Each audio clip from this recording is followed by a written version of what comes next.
Students, हम बात करेंगे ली शैटलीज प्रिंसिपल की। ली शैटलीज प्रिंसिपल क्या है ये हम देख लेते हैं। हमने इससे पहले बात की थी किसकी, इफेक्ट ऑफ कंडीशंस की, कि पोजीशन ऑफ इक्विलिब्रियम पे क्या फर्क पड़ता है। वही हम यहाँ पर देखेंगे। हम यहाँ पर उसको ली शैटलीज प्रिंसिपल का नाम दे देते हैं, ठीक है। और हम ये देखते हैं इस प्रिंसिपल के अकॉर्डिंग हम ये कहते हैं कि फर्ज करें मेरे पास एक केमिकल रिएक्शन है जिसमें हम देखते हैं कि A moles of A react कर रहे हैं बी मोल्स ऑफ बी के साथ to give C moles of C and D moles of D, ठीक है। और इसमें से जो स्मॉल जो अल्फाबेट्स हैं वो क्या हैं, वो हमारे पास आ जाते हैं नंबर ऑफ मोल्स, ठीक है। और कैपिटल अल्फाबेट्स जो है उनके रिस्पेक्टिव जो हम देख रहे हैं यहाँ पर जो है वो कंपाउंड्स हैं, यानी कि ए कैपिटल बी रिएक्टेंट्स आ गए, कैपिटल सी कैपिटल डी हमारे पास प्रोडक्ट्स आ गए, ठीक है। अब ये देखिए ये रिवर्सिबल रिएक्शन है। अच्छा, होता क्या है कि इक्विलिब्रियम अटेन होगा, ये rate of forward direction reaction जो है वो इक्वल हो जाएगा रेट ऑफ रिवर्स रिएक्शन के, ठीक है। तो हम देखते हैं कि ये जब हमारे पास होगा इक्विलिब्रियम अटेन हो जाता है, उस पर हमारे पास एक इक्विलिब्रियम कांस्टेंट आ जाता है, ठीक है। इक्विलिब्रियम कांस्टेंट के लिए जो एक्सप्रेशन है वो भी हम फाइंड आउट कर चुके हैं। इसके लिए एक्सप्रेशन हम कुछ इस तरह से लिख देते हैं, ठीक है। ये भी हमने यहाँ पर लिख दिया। अच्छा, अब हम ये देखते हैं कि ली शैटलीज प्रिंसिपल ये कहता है कि अब ये तो सिस्टम, ये केमिकल इक्वेशन या केमिकल रिएक्शन जो है वो इक्विलिब्रियम पे आ गया, ठीक है। अब ये इक्विलिब्रियम में है, तो होता क्या है कि अगर इसको इस पे स्ट्रेस अप्लाई किया जाए। अब स्ट्रेस से क्या मुराद है, स्ट्रेस से मुराद ये है कि हम इस पे कोई प्रेशर अप्लाई करें, है ना। हमने कंडीशंस की बात की थी, इफेक्ट ऑफ कंडीशंस, ठीक है, पोजीशन ऑफ इक्विलिब्रियम के लिए। तो हम देखते हैं कि अगर हम इस पे क्या करें, प्रेशर अप्लाई करें, ठीक है। एक हमारे पास क्या आ गया, एक हमारे पास फैक्टर आ गया प्रेशर, ठीक है, वो भी स्ट्रेस के तौर पे आ सकता है। फिर हम देखते हैं कि जी यहाँ पर हम टेम्परेचर की बात कर सकते हैं, ठीक है, यहाँ पर हम टेम्परेचर लिख देंगे। इसके अलावा कंसंट्रेशन आ जाएगी, ठीक है, कंसंट्रेशन भी हम यहाँ पर लिख देते हैं, जिसको हम कहते हैं कि अमाउंट होती है। अमाउंट के लिए हम एक कंसंट्रेशन यानी कि इन लीटर्स अगर हम लेते हैं तो वो अमाउंट इन लीटर्स। फिर हम देखते हैं कि हमारे पास एक और यहाँ पर मेंशन करेंगे जो कि हमने पहले भी देखा था, और वो है कैटलिस्ट, ठीक है। कैटलिस्ट की बात करेंगे, तो यहाँ पर इन चारों की बात की जाएगी, और हम यहाँ पर फर्स्ट ऑफ ऑल कंसंट्रेशन की बात करेंगे। तो स्ट्रेस अप्लाई किया हमने, क्या किया, इक्विलिब्रियम में थी, एक केमिकल रिएक्शन इक्विलिब्रियम में था, ठीक है, अटेन किया था उसने इक्विलिब्रियम, उस पर हमने स्ट्रेस अप्लाई किया, इनमें से कोई सा हमने कंडीशन अप्लाई कर दी, ठीक है, इस इनमें से किसी एक कंडीशन को चेंज कर दिया, वो स्ट्रेस हो गया, ठीक है। तो जब ये हमारे पास रिएक्शन स्ट्रेस में आएगा तो ये क्या करेगा, उस स्ट्रेस को नलिफाई करने की कोशिश करेगा, उस स्ट्रेस के इफेक्ट को कैंसिल करने की कोशिश करेगा। यानी कि हम देखते हैं कि वो कुछ इस तरह से मूव करना चाहेगा, फॉरवर्ड ज्यादा करना चाहेगा या रिवर्स करना चाहेगा, फास्ट रिवर्स में जाना चाहेगा, कि हम देखते हैं कि हमारे पास क्या हो, इक्विलिब्रियम मेंटेन रहे, ठीक है, इक्विलिब्रियम जो है वो डिस्टर्ब ना हो, ठीक है ना। तो ये ली शैटलिस प्रिंसिपल होता है। तो इसको हम क्या करेंगे, यहाँ पर फर्स्ट ऑफ ऑल ऐसे करते हैं, इसको समझने के लिए हम डिफरेंट जो हमारे पास इफेक्ट्स है ना उनको देखेंगे, ठीक है, यानी कि इफेक्ट्स ऑफ चेंज देखेंगे। तो फर्स्ट ऑफ ऑल यहाँ पर जो हम देखेंगे वो किसको देखेंगे, हम यहाँ पर बात करेंगे कंसंट्रेशन की, ठीक है। तो कंसंट्रेशन के इफेक्ट फर्स्ट ऑफ ऑल देख लेते हैं। यहाँ पर हम बात करेंगे कंसंट्रेशन के इफेक्ट की। अच्छा, कंसंट्रेशन के इफेक्ट के लिए ऐसा करते हैं कि यहाँ पे हम देखते हैं कि जिस तरह से ये मेरे पास इक्वेशन मौजूद है, ठीक है, ये वाली इक्वेशन मेरे पास मौजूद है, इसको हम थोड़ा सा सिंप्लीफाई करेंगे। यहाँ पर जो इसके मोल्स दिए हुए हैं ना, ऐसे करते हैं हम इसके मोल्स यहाँ से जो है वो रिमूव कर देते हैं, ठीक है। अपनी आसानी के लिए हम क्या कर रहे हैं, इसके मोल्स जो है वो रिमूव कर देते हैं, और इसके एक्सप्रेशन में से भी जो है वो हम इसके मोल्स रिमूव कर देते हैं, ठीक है। यानी कि हमने एक एक मोल दिया वन सबका। इस सूरत में हमारे पास कुछ इस तरह से दिख रहे हैं हम कि एक्सप्रेशन बन जाएगा इक्विलिब्रियम कांस्टेंट का एक्सप्रेशन। अच्छा, हम पहले भी बात कर चुके हैं कि कंसंट्रेशन को चेंज करने से इक्विलिब्रियम कांस्टेंट पे फर्क नहीं पड़ेगा, लेकिन हम ये देखते हैं कि किस चीज पे फर्क पड़ेगा। यहाँ पर अगर फर्क पड़ेगा तो वो फर्क पड़ेगा किस पे, हम देखते हैं पोजिशन ऑफ इक्विलिब्रियम पे, ठीक है।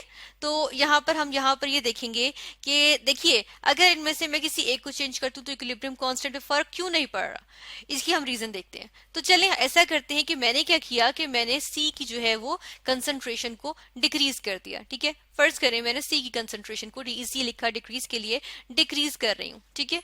जब इसको मैंने डिक्रीज किया तो क्या होगा, डेफिनेटली हम कहते हैं कि सिस्टम चाहेगा कि इक्विलिब्रियम मेंटेन रहे, ठीक है, इसको मेंटेन करने के लिए। और हम देखते हैं कि एक्चुअली सिस्टम क्या चाहता है कि जब हम के इक्विलिब्रियम या के सी भी हम इसके लिए लिखते हैं, ठीक है, इसको क्या करें, इसको ये हम कहते हैं कांस्टेंट रखे। अब इसको कांस्टेंट रखने के लिए क्या करना पड़ता है, इसको कांस्टेंट रखने के लिए हमारे पास सी डिक्रीज हुआ है, तो ए और बी चाहेंगे कि वो ज्यादा से ज्यादा यूज होना शुरू हो जाए, ठीक है, they will get used up, ठीक है, यानी कि ये यूज होना शुरू हो जाएंगे, यानी कि यूटिलाइज होना शुरू हो जाएंगे सी बनाने के लिए। और डेफिनेटली अकेला सी तो नहीं बनेगा, साथ में डी की भी फॉर्मेशन होगी, तो हमारे पास सी और डी बनते हैं, ठीक है। तो इस तरह से हम देखते हैं कि ए की कंसेंट्रेशन और बी की कंसेंट्रेशन ये जो है वो हमारे पास कम होती जाती है, और सी क्योंकि हमने डिक्रीज कर दी थी सी कंसेंट्रेशन, लेकिन अब हम देख रहे हैं कि इनको मेंटेन करते हैं हम, ठीक है, ये हमारे पास ए और बी यूज होना शुरू हो गए और सी और डी बनना शुरू हो गए, तो ये के सी जो है वो कांस्टेंट रहता है। लेकिन देखें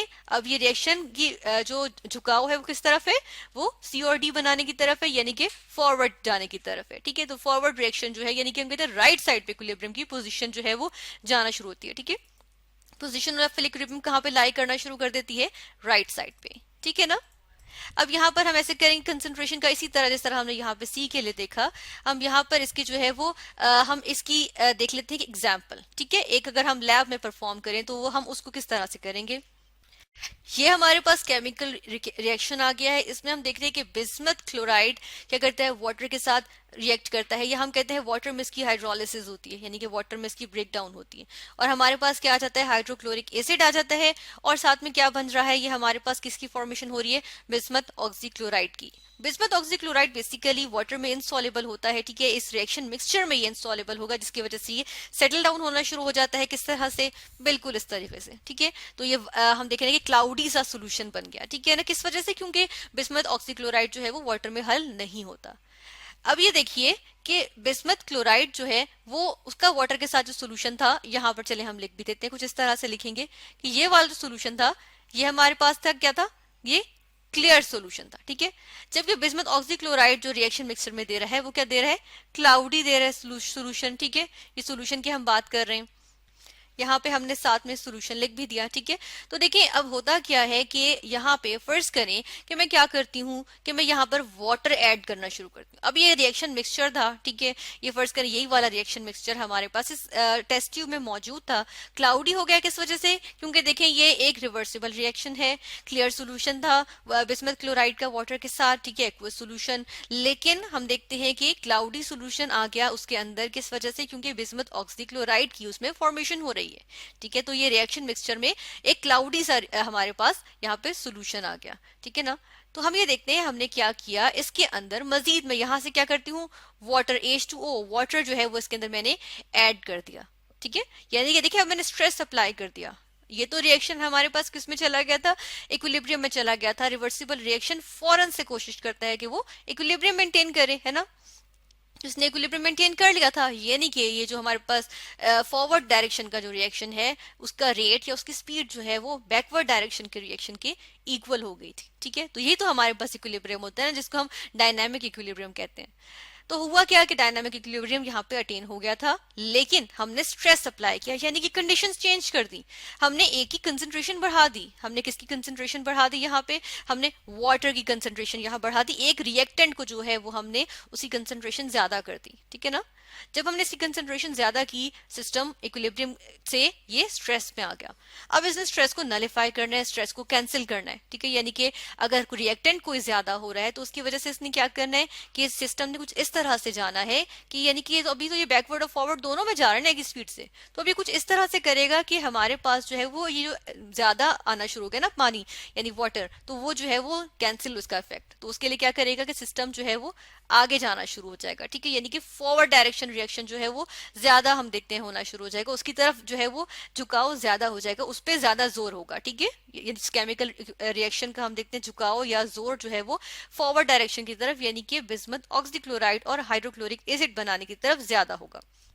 किस वजह से, क्योंकि देखें इसी सूरत में वाटर का इफेक्ट नलिफाई हो सकता है कि वाटर जो है वो ज्यादा से ज्यादा यूज अप होना शुरू हो जाए, है ना। तो इस तरह से हमारे पास जो है वो इक्विलिब्रियम कांस्टेंट मेंटेन रहेगा और पोजीशन ऑफ इक्विलिब्रियम जो है वो फॉरवर्ड यानी कि राइट साइड पे लाई करना शुरू कर देगी, ठीक है ना। ये हमारे पास हो गया कि हमने एक पॉसिबिलिटी देखी जब हमने वाटर ऐड किया था। तो उसके बाद हम क्या करते हैं, उसके बाद हम करते हैं कि एक और पॉसिबिलिटी देख लेते हैं। इसमें हम क्या देखेंगे कि जो हमारे पास हाइड्रोक्लोरिक एसिड है, मैंने क्या किया कि एक और टेस्ट ट्यूब थी इसी की, यही सिस्टम इक्विलिब्रियम में था, अपना आराम से ये इक्विलिब्रियम मौजूद था, लेकिन मैंने इसके अंदर क्या किया, हाइड्रोक्लोरिक एसिड डाल दिया। ये तो हमारे पास रिएक्टेंट सॉरी प्रोडक्ट्स में से है ना, तो हमने इसमें जब हाइड्रोक्लोरिक एसिड डाला, देखिए प्रोडक्ट्स की कंसंट्रेशन ज्यादा हो गई, ठीक है, एकदम से सिस्टम फौरन से जो है वो क्या हुआ कि ये फिर से जो है वो हम कहते हैं स्ट्रेस में आ गया। जब सिस्टम स्ट्रेस में आया तो देखिए अभी उसको ऐसे ऐसे हम देखते हैं कि इसको ऐसी डायरेक्शन में जाना है कि ये क्या करे कि इस स्ट्रेस को नलिफाई करे। इसके लिए क्या करेगा, इसके लिए ये जो है वो बैकवर्ड जाएगा, तो ये HCl जो हमने ऐड किया एक्स्ट्रा, ये क्या है, ये यूज अप होना शुरू हो जाएगा और हमारे पास बिस्मथ क्लोराइड और वाटर आना शुरू होंगे। यानी कि हम देखते हैं क्लियर सोल्यूशन जो है वो ज्यादा उसकी जो है वो डोमिनेशन हो जाएगी, ठीक है, वो डोमिनेंट हो जाएगा, ठीक है ना। तो हम देखते हैं कि फिर हमारे पास क्लियर सोल्यूशन ज्यादा आना शुरू हो जाएगा, क्लाउडीनेस जो है वो खत्म होना शुरू हो जाएगी। और यही देखते हैं हम कि इसको हम कहते हैं ली शैटलीज प्रिंसिपल, ठीक है।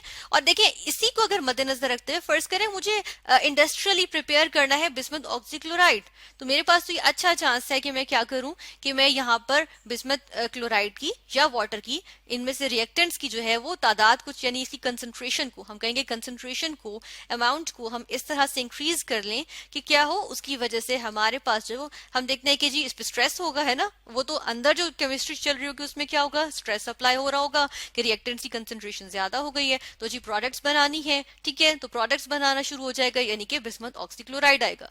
और यही इंडस्ट्रीज में हम यूज करते हैं बहुत से डिफरेंट प्रोडक्ट्स को मैन्युफैक्चर करने में, ठीक है। तो यहाँ पर हमने ली शैटलीज प्रिंसिपल देखा कि अगर कोई सिस्टम इक्विलिब्रियम मेंटेन करा हुआ हो लेकिन हम उस स्ट्रेस अप्लाई करें तो सिस्टम कुछ इस तरह से एक्ट करता है कि वो उस इफेक्ट को, स्ट्रेस को नलिफाई करे या उसके इफेक्ट को जो है वो कैंसिल करे। इसमें हमने बात की कंसंट्रेशन की कि अगर किसी रिएक्टेंट की हम कंसंट्रेशन को बढ़ाएंगे तो सिस्टम जो है फॉरवर्ड जाएगा ताकि उसको वो यूज अप होके प्रोडक्ट दे, ठीक है। और अगर हम किसी प्रोडक्ट की कंसंट्रेशन उसमें ऐड अप कर देंगे, बढ़ा देंगे, तो सिस्टम बैकवर्ड जाना शुरू कर देगा ताकि वो जो इक्विलिब्रियम को डिस्टर्ब करने के लिए एक स्ट्रेस आया है उसको नलिफाई करके हम कुछ इस तरह से रिएक्शन जाए, यानी कि बैकवर्ड जाए और क्या करे कि जो प्रोडक्ट है वो यूज अप हो और हमारे पास रिएक्टेंट्स आए। तो हमने बात की ली शैटलीज प्रिंसिपल की।